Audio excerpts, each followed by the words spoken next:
Gabriel? All right, thank you.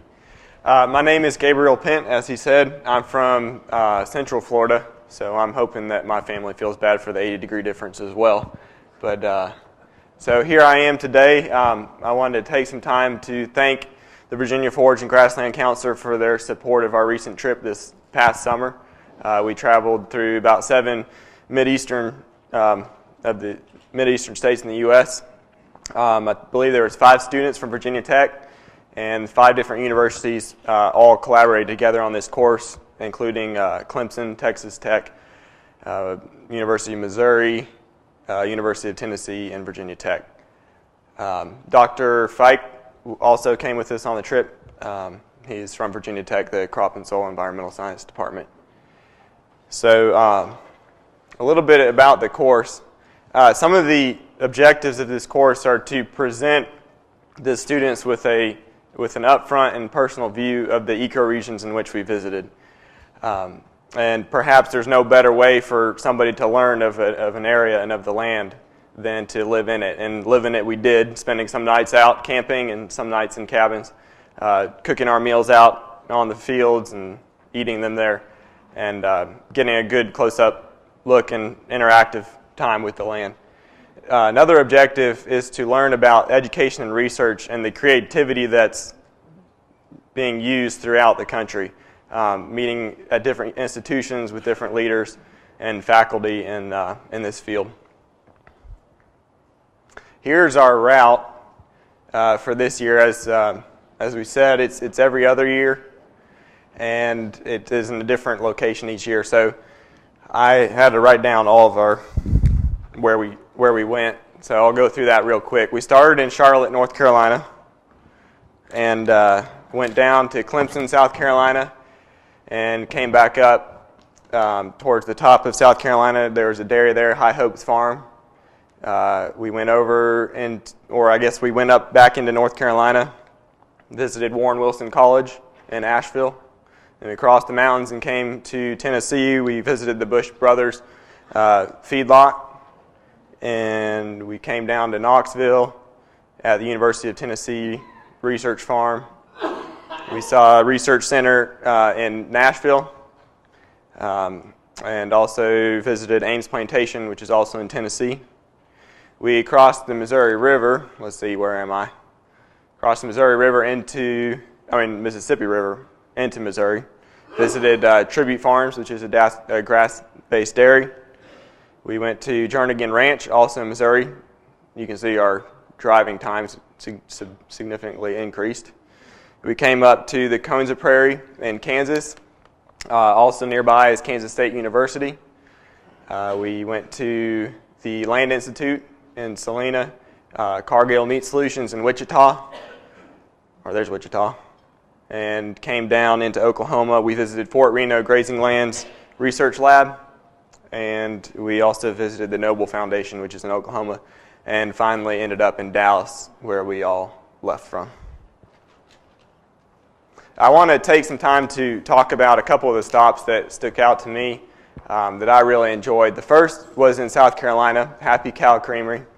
The owner was Tom Transom, and he was a more conventional style dairy farmer, but he was really struggling to keep the farm going with the rising feed costs, until one day his cows got out of the pasture or rather got out of the pen and went into the pasture and started grazing on the grass, and he noticed a subsequent increase in milk yields. And so he said, well, if they want to get out and if they're going to give me this kind of return, then I'll just let them get out. And so he started a pasture-based dairy. He calls it his 12 April system, where he seeks through crop rotation and different plantings in different fields for different times of the year to have forage yields that equal or come close to the yields he has in April. And so he can keep the cows on pasture year-round. He markets his milk directly. All of the milk is bottled and processed on location on the farm.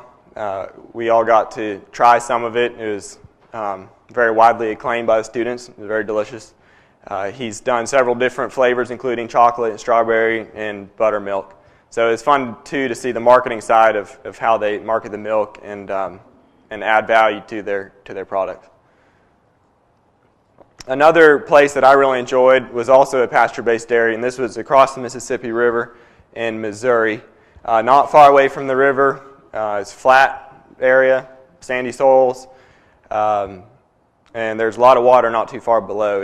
And that was a point that was really driven home while we were here by the farm manager, Peter Gall.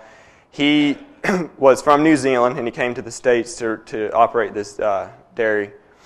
And he was looking for a place where he would have plenty of access to water. And as you can see here, he has the central pivot irrigation sprinklers. It's about 900 acres of irrigated pasture land. So a lot of water is being used on this operation. It supports about 1,400 head of cattle. I want to show you some of their equipment. This is their rotary milking parlor. I enjoyed watching this. I'll walk you through how it works. The cows come in up here, and a big hydraulic arm sweeps them into the barn towards this milking parlor. And they get pushed on. This thing is constantly moving around in a circle. So the cow walks onto the parlor and is immediately swept away. The milking arm comes up, and the cow is milked, and feed is given to it. And there's also the opportunity from this vantage window that you're looking through to check for health issues or anything like that. And they come all the way around. They're finished milking, and they come out here. They have RFID tags that are integrated with this parlor so that no cow is milked twice and no cow is given extra rations. But I thought that was kind of excessive because, I don't know if you can see here, but right when they get towards the end, there was a big rubber ball that would knock the cow in the head and strongly encourage them to get off the parlor and head back out to pasture. So I enjoyed this fully operational system. Here's the farm manager. He walked us through the path of the water through the farm. So they start with about 2,000 gallons every day. That flushes the concrete barns of all the manure. So he turned on the huge pumps, and all the water rushed through the barn, and then we ran outside and we followed the water to this separator right here, giant filter. And this is where the solids are separated from the liquid. And they take the solids, they compost it, put it back on the land. The liquid comes down and is used to irrigate the pastures using those central pivot sprinklers. He also, similar to High Hope's farm in South Carolina, uses different forage successions, concentrating on different pastures at different times of the year. He uses some ryegrass clover combinations in the summer, sorghum, Sudan grass. In the winter, he moves over to forage brassicas and turnips. Here he is. Instead of using that grazing stick, he has a rising plate meter, which you can get for a lot more money, not $5. And this also, though, does the same thing. You use it to estimate your forage mass to determine stocking rate for his cows on these pastures. Another place that I really enjoyed was in Kansas, the Konza Prairie Biological Station, not far away from Kansas State University. It's an 8,600 acre native tallgrass prairie, and it's owned and managed jointly by Kansas State and the Nature Conservancy. And the purpose of this place is for restoration ecology of the tallgrass prairie. They utilize sporadic burns, controlled burns, and also large grazing herbivores, in this case bison, to simulate the natural ecology of the tallgrass prairie. And they have kind of three branches.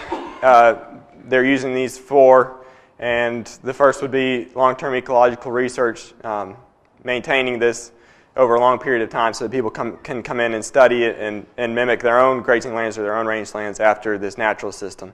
Also in terms of education in a similar way with Kansas State nearby, and also prairie conservation, as the tallgrass prairies are perhaps one of the most endangered ecosystems in the world. At a neighboring ranch, Dr. Casey Olson from Kansas State, he's a range beef cattle nutrition and management professor. he came over and he showed us the work he does on a neighboring ranch, which you can see here. There's some of his cows off in the distance. It was a foggy morning. And I really loved the Flint Hills of Kansas. It's a very beautiful scenic area. He does research in several areas. The first was forest diversity, so he really emphasizes keeping your forage base diverse. And his rationale for that is that a cow knows what she needs. She knows proper nutrition, and if you give her a wider selection, she'll be able to go out and select what she wants.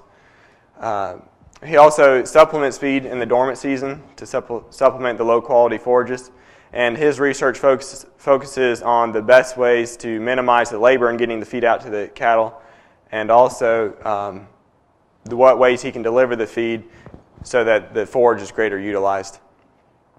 He also is involved in cattle breeding and selection, so he's selecting for a smaller ecotype that is suited to this area. It can withstand some pretty harsh weather at times, but it can also utilize the forage that's available in this area. Another place in Kansas that we visited was the Land Institute.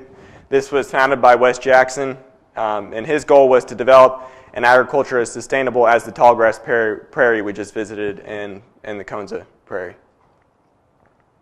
And they do this through several ways. One of them is through plant breeding trials. In particular, their goal is to develop Konza wheatgrass, so it's been bred from wheatgrass, into a perennial grain crop. So the idea is to plant this once, and you come in just like, and it grows in perpetuity as a grain crop. I want to point out a couple of things. I don't know how well you can see it here. There's a little picture I thought was interesting. If you can see here, here's the perennial grain, Konza, with the root system all the way down to here. And here to the left is a regular wheat with its root system. So you can see a difference in the extension of the roots, and it gives you an idea of how much nutrients they're drawing up and how much productivity they can have with that root system above ground in a perennial grain. Here's a loaf of bread I found on the internet that had been made out of Konza flour. Us Virginia Tech students had the opportunity to eat some. When we got back to Blacksburg, we went over to Dr. Fike's house and had a Konza flour pancake supper. So it was fun to see the differences, compare whole wheat, refined wheat, and Konza flour pancakes. And we all enjoyed it. It was different than wheat, but it was good. And so I'd like to thank you, Virginia Forage and Grassland Council, for supporting us. It was a very valuable trip to me, seeing the differences in the ecoregions in which we visited, seeing the creativity of the different institutions and farmers in these areas, and applying that creativity and the principles that they use back to our own work and our own research here in Virginia. So thank you. I very much look forward to the summer of 2015. Thank you.